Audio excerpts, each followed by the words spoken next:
Hi குட்டீஸ், welcome to காவேஸ் Dale. கதை கேட்கலாமா?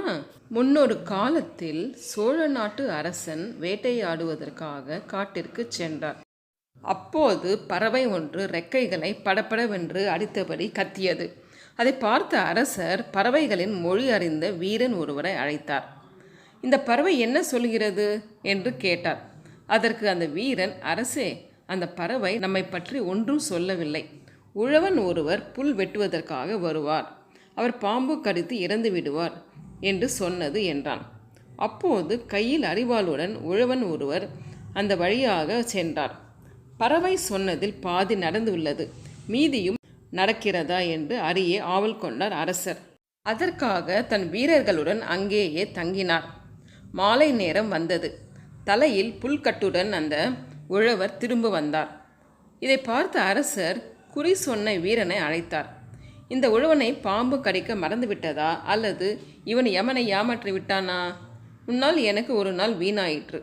சாவில் இருந்து இவன் எப்படி தப்பித்தான்? காரணம் சொல், இல்லையேல் உன்னை யாரும் காப்பாற்ற முடியாது என்று கோபத்துடன் கத்தினார். அந்த வீரன், அரசே, பறவை சொன்ன மொழி இதுவரை தவறியதில்லை. இவர் உயிர் பிழைக்க ஏதோ காரணம் இருக்க வேண்டும். இவரை விசாரித்தால் உண்மை தெரியும் என்றார். உழவர் தலையில் புல்கட்டுடன் அவர்கள் அருகில் வந்தார். அந்த புல்கட்டில் அரிவாள் ஒன்று சொருகப்பட்டு இருந்தது. உழவனே, புல்கட்டை கீழே போடு என்றார் அந்த வீரன். அவரும் புல்கட்டை கீழே போட்டான்.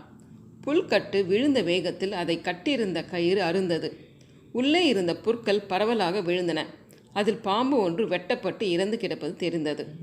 இதை பார்த்து எல்லோரும் வியப்படைந்தனர்.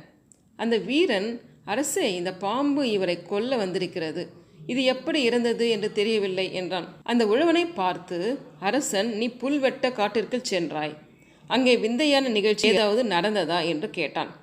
அரசே, அப்படி எதுவும் நடக்கவில்லையே என்றான் உழவன். வழியில் முதியவர் ஒருவர் வந்தார். நான் அவரை பணிவாக வணங்கினேன்.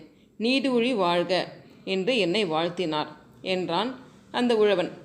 இதை கேட்ட அந்த வீரன், அரசே, அந்த முதியவரின் வாழ்த்து தான் இவரை காப்பாற்றியுள்ளது. உயர்ந்த சான்றோர்களின் சொற்கள் விதியையும் மாற்ற வல்லமை வாய்ந்தவை என்றார்.